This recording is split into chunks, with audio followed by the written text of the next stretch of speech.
شو اللي يصير؟ وي ايش حقه ماخذ هالكثر حليب ترست العربانه.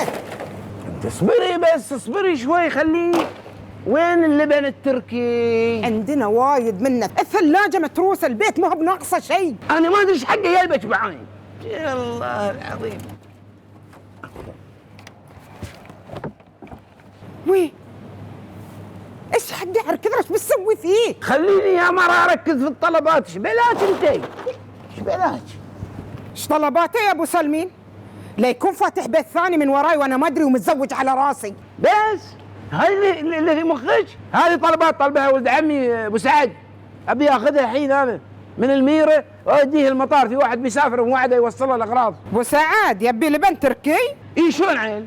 ما يوم ما عندنا هني في العيد قعدوا 5 ايام عيالي يقول لك تعودوا على اللبن التركي. الحين يوم سافروا يصيحون لكم هناك بابا الا لبن تركي. يقول خاصه ولد سعود يصيح لبن تركي. يقول شيش انت؟ يقول لبنهم الاولي يشربونه. يقول من شربه سعود يقول عينه بققت وخثر ورقد. يقول الحين يشرب اللبن التركي يفز. يقول حرام انه حتى المسائل مال الحساب هو في الصف الخامس. يقول في المساله كان يقعد 2.5 ساعة من شرب اللبن التركي.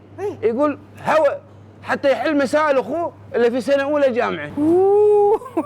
عيل كل يومين ثلاثه طق المطار مودي لبن تركي. ويبون بعد الحين شو اسمه دجاج مغربي. يقول لك بعد؟ اي يمدحه. تعودوا هني يوم ياكلونه يقول الدياي المغربي لا صار ولا استوى عليه طعم ما يحتاج. يقول والله انكم في قطر عايشين في ربيع. يلا عاد لا يحسدنا، الحمد لله احنا في خير ونعمه، ملك الحمد والشكر.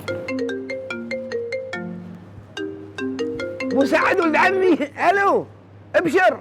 هذاني انا في المير اخذت لك الاغراض اللي بغيتك. ايه شنو هي؟ لبنه من اذربيجاني بيجاني. كل شيء عندنا، كل شيء عندنا الحمد لله موجود. حتى انا الحين توني داش شايفهم منزلين قباقب اذا تبي مالت الاسكا وكبود. يقول لي فرنسيه مالت ويز. خير ونعمه الحمد لله.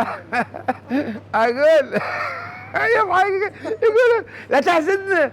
اقول خلي يحاصرونكم بيكم الخير.